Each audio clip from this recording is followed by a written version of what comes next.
Howdy, Lieutenants. Calibrated.Core here. Welcome back to another post-scriptum video. As many of you know, 10 days ago, Periscope Games announced Chapter 2, which is going to be the battle for France. But before we get into any information, let's check out their incredible trailers.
Welcome back, Lieutenants. File in and take a seat.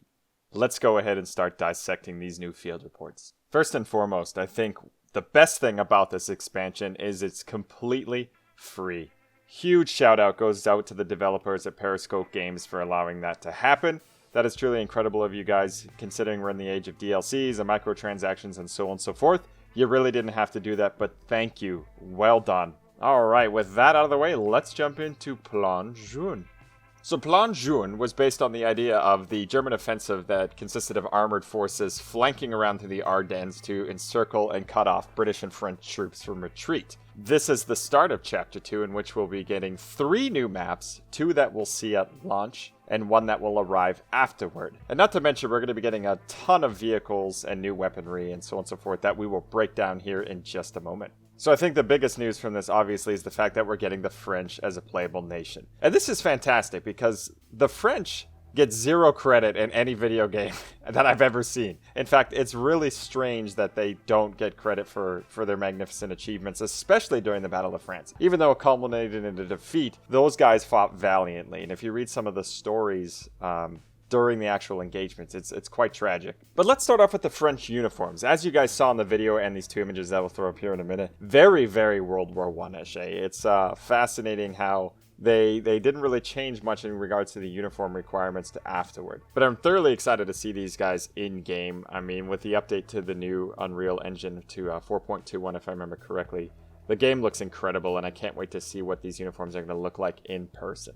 So alongside new uniforms for the French faction, we're also going to see the introduction of quite a few new weapons. And this is what I'm excited about, because there's quite a few on the list that I'm really interested in playing with. And in fact, I'll throw the video up here that the developers posted of them firing a few rounds of a sample of some of the weapons that they have. All of these videos are done by the developers. They have done such an incredible job on that, so you guys make sure you give them their support. But alongside that, we do have the introduction of new infantry rifles. We're going to see the Labelle, the Berthier, the Maz 36 bolt action, and the Boys anti-tank rifle. Those weapons are going to be your standard infantry loadout, so I would imagine we get a choice based upon the role that we select in game. Now, the French officers, such as squad leaders, tank commanders, and the commander itself, most likely are going to be equipped with the Maz 38 submachine gun or the Maz 28 machine pistol. Now, for our light machine gun role, we're actually going to have the Showshot and the Mac 24. What's interesting about the Mac 24, it's actually derived from the FM 2429, which was standard infantry light machine gun. The Mac 24 in itself is the Rebellier, if I remember correctly off the top of my head, and that was actually a vehicle-mounted weapon. Now, in regards to French vehicles, we're actually getting quite a few, and I'm thoroughly excited to test these out. The first new vehicle we're going to see is actually the Lafley truck. This was used as a troop transport, supply vehicle, and so on and so forth. But what's interesting is the French actually use this as a anti-tank vehicle as well. I don't know how successful it was, but what they ended up doing was mounting a 47mm anti-tank gun facing backwards, and a lot of nations experimented with this same idea. So whether or not that'll be introduced in game, I guess, will to be determined, but we know for sure that we're getting it as a troop transport and potential logistics and supply vehicle.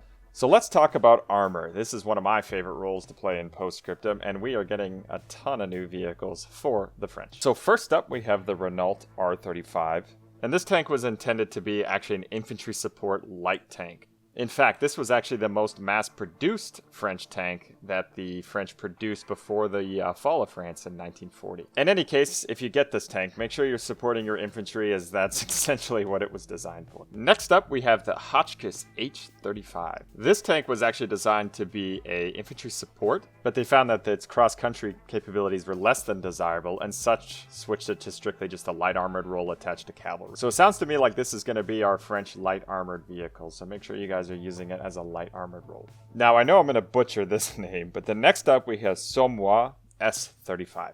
Now, this beast was actually attached to the French cavalry in particular. That's what it was actually assigned to. Now, as a medium tank, this is probably going to be the tank that we're going to see the most that's going to counter the German P2s and P3s and P4s. What's fascinating about this tank, it was actually typically tactically effective, but the problem with the French Strategic Command is that they deployed cavalry divisions where they weren't supposed to, I guess in some cases, and didn't really play up to their strengths, which resulted in this tank being somewhat underutilized. In any case, this will probably be our main battle tank for at least the medium class, so make sure you guys use it as such, and feel free to go toe-to-toe with those P3s and P4s. Last but not least, we have one of my favorite tanks, the Char B1. This beast was actually assigned as a specialized breakthrough vehicle based on the size of the gun that it carried. It does carry a 75mm gun on it, so you should be able to destroy any targets within your way. It's going to be a slow go and only features a crew of 4, a driver which is going to act as the hull gunner and the commander as the turret gunner. However, you shouldn't run into any problems when engaging armored targets. Just be aware that you will need infantry support because it is pretty slow. For the last vehicle that the French will be given, we're actually going to see the Panhard 178. This is typically just a reconnaissance car. 4x4 was able to traverse terrain quite quickly, and it was beloved in a lot of ways. Both the Germans and the French really liked this vehicle for its cross-country capability and its reconnaissance ability. Once again, this was also developed for French cavalry, and I wouldn't be surprised if this is our main light armored vehicle for scouting. So that concludes pretty much all the information that there is on the French that is available at the moment. So let's hop on over to the German side and see what we're going to be equipped with there. As the developers have stated, the Germans of 1944 and 45 are significantly different than the forces in 1940. And in fact, quite a few different weapons will be introduced for the German forces, and a couple of new vehicles, which is pretty exciting overall. Sadly, we won't have the use of STGs, Panzerfaust, Panzerschrecks, and quite a few other weapons, but that's okay because we still got the trusty Kar 98 as our main infantry weapon. But we will also see the introduction of the MP34 submachine gun, the ZB26 light machine gun, which actually is the precursor to many other light machine guns such as the Bren, and I hope the MG34. Furthermore, we'll see the introduction of the Panzerbusch 39 anti-tank rifle for the Germans, and some other odds and ends such as grenades and pistols. But what about the German vehicles? What do we get now to counter all these French armored vehicles? First up, we actually have the Panzer II. And in fact, this little tank was actually the most numerous tank found in German panzer divisions beginning at the war, and they were used all over the globe right up until 1944 when they stopped making. I would imagine this is probably going to be our light armor, considering that it was typically armed with the 2cm KWK-30 autocannon. But we'll have to see. I'm sure it could probably take out a couple of vehicles on its own. Moving on, we actually have the Panzerkampfwagen 38T. This was designed by the Czechs, which is denoted by the T in the name, and was armed with a 37mm gun. Now, this was actually designated as a light tank alongside the Panzerkampfwagen 2, so it'll be interesting to see which options we have available to us on the battlefield. In any case, we're going to have our Panzer III as our medium choice and the Panzer IV as our heavy choice, so to speak. And those should be able to take on anything that the French army throws at us on the field. Now, I did see an image for a BMW R75 motorcycle with sidecar, so hopefully we'll be able to roll around with that bad boy, because that would be a heck of a fun time, I think. Well, guys, overall, I'm extremely pleased with what we are seeing and the progress that Scriptum has made over the past year and some change. It's absolutely incredible, and with the update to the Unreal Engine, it significantly changes the game. It looks beautiful, it runs better, the models, everything looks fantastic. So if you guys get a chance, head on over to Periscope Games, let them know that you appreciate all their hard work, and let's start repopulating Scriptum. It is one of my all-time favorite games alongside Forgotten Hope 2.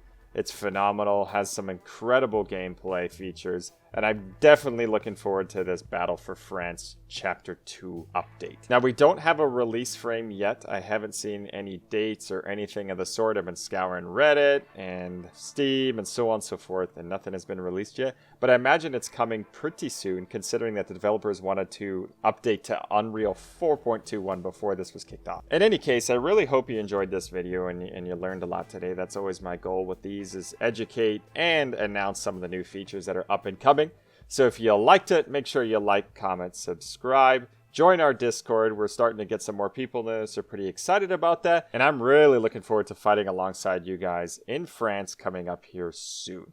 Take care, everybody. Thank you for watching, and I'll see you on the battlefield. So I just want to take a moment to acknowledge our sponsors of the channel. Thank you very much, Colonel LaBelle, First Lieutenant Red, First Lieutenant Tyler, and First Lieutenant JR. You guys are amazing. And next up, we have General Luke, Officer Candidate Lucas, Officer Candidate Matt, Officer Candidate General Cody. Thank you guys, you're a truly amazing fan base. If you enjoyed this video, like, comment, and subscribe, and I'll see you on the battlefield.